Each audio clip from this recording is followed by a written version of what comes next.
Informasi selanjutnya, pemirsa, pasca banjir yang melanda perumahan Puri Kartika Ciledug, Kota Tangerang, dan juga rumah warga di kawasan Kembangan Utara, Jakarta Barat, masyarakat mulai membersihkan rumah dan sisa material lumpur.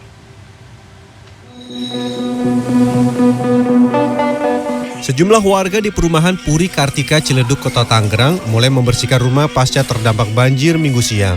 Dengan alat seadanya, warga membersihkan perabotan rumah tangga mereka dan sisa-sisa material lumpur banjir. Tidak sedikit barang-barang berharga elektronik milik warga seperti televisi dan kulkas rusak akibat terendam banjir.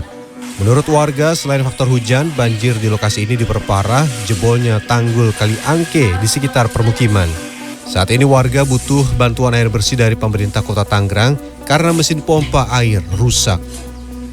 Ya, banjir kata saya. Udah langsung beberapa, nggak sempat menyelamatin banyak sih. Yang penting saya mah baju aman dulu ya.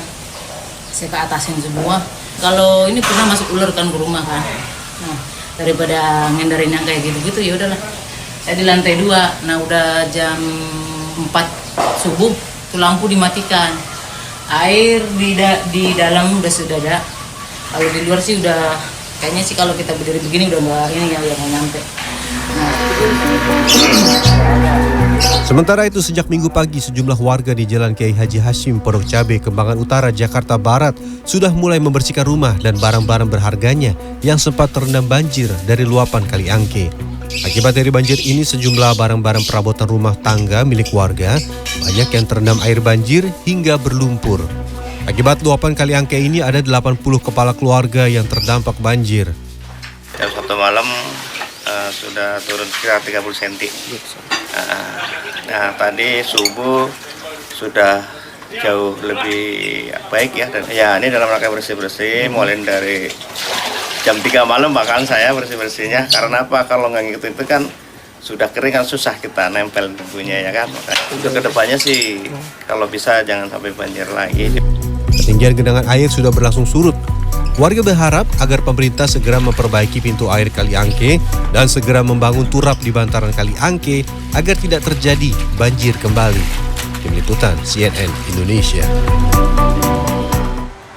Informasi selanjutnya, pemirsa, 22 peserta haji yang tergabung dalam kloter 2 asal Jepara, Jawa Tengah tiba di Pendopo, Kabupaten Jepara.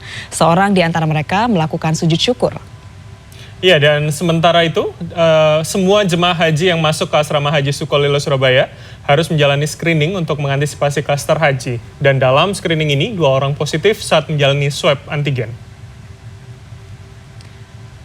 Ya, kita ke informasi selanjutnya, begitu ya Bram, terkait cuaca buruk di Laut Selatan Jawa yang menyebabkan gelombang tinggi di perairan Pantai Pangandaran pada Minggu kemarin. Hal ini juga membuat sejumlah daerah mengalami banjirop. Sementara itu sebanyak 63 sapi ternak di Denpasar, Bali dipotong bersyarat atau stepping out untuk mencegah penyebaran PMK. Dan informasinya kami rangkum dalam Indonesia 24 Jam.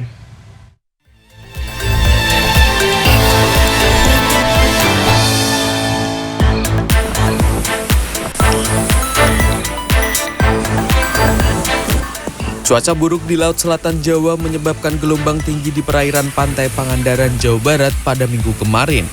Akibatnya puluhan rumah di Desa Pamotan, Kecamatan Kalipucang terendam banjir setinggi 10 hingga 20 cm. Hal ini pun juga membuat nelayan memilih tidak melaut dan menyandarkan perahunya di dermaga. Polairut Polres Pangandaran menghimbau baik warga maupun wisatawan untuk senantiasa waspada beraktivitas di pantai. Karena sewaktu-waktu bisa terjadi gelombang tinggi dan angin kencang menerjang pantai.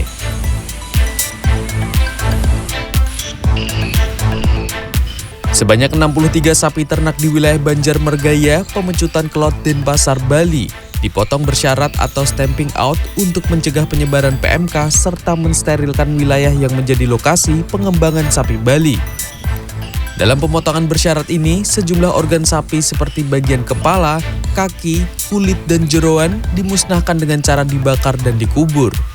Sementara untuk kompensasi bagi pemilik sapi yang dipotong bersyarat, pihak Dinas Pertanian Kota Denpasar mengaku belum mengetahui ketentuannya karena keputusan tersebut merupakan kebijakan dari pusat.